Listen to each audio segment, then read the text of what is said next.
YCP MLC Duvvada family గొడవ రోజుకో మలుపు తిరుగుతోంది. దువ్వాడ శ్రీను అతని భార్య ఇంటికి ఒకరిపై ఒకరు పోలీస్ కంప్లైంట్స్ చేసుకున్నారు.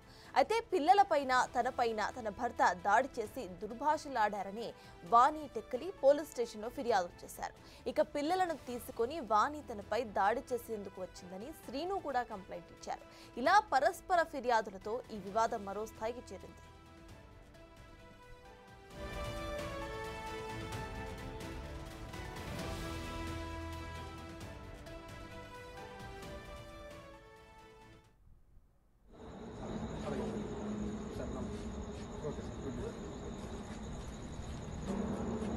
చెప్తాను సార్.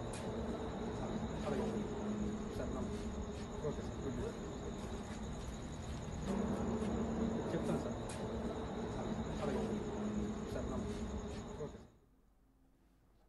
పోలీస్ కంప్లైంట్లు ఇచ్చుకోవడానికి ముందు దువ్వాడ ఇంటి దగ్గర అర్ధరాత్రి హైడ్రామా నడిచింది. మాధురి ప్రెస్ మీట్లో ఆగ్రహం వ్యక్తం చేసిన దువ్వాడ శ్రీను భార్య, పిల్లలు ఆయన ఇంటి దగ్గరకు వెళ్లి ఆందోళన చేశారు. ఇంట్లో నుంచి బయటకు రావాలని డిమాండ్ చేశారు. ఆయన నుంచి ఎటువంటి స్పందన లేకపోవడంతో తలుపులు తీసుకొని లోపలికి వెళ్లే ప్రయత్నం చేశారు. దీంతో శ్రీను తన పిల్లలపై దాడి చేసేందుకు యత్నించగా పోలీసులు అడ్డుకున్నారు. ఆ తరువాత ఆయన సన్నగా ఉండే మార్బుల్స్ ప్లేట్తో దాడి చేయడానికి తన భార్యపైకి వెళ్లారు. ఇక్కడి నుంచి వెళ్లకపోతే కొడతానని వార్నింగ్ కూడా ఇచ్చారు. ఇక చేతనైతే కొట్టి చూడాలని వాణి కూడా సవాలు విసిరారు. ఆ తర్వాత ఒకరిపై ఒకరు ఫిర్యాదులు చేసుకున్నారు. వాణి మాత్రం రాత్రంతా దువ్వాడ ఇంటి దగ్గరే కుర్చీలపై పడుకున్నారు. తనకు న్యాయం జరిగేంత వరకు కదలనని ఆమె చెప్పారు.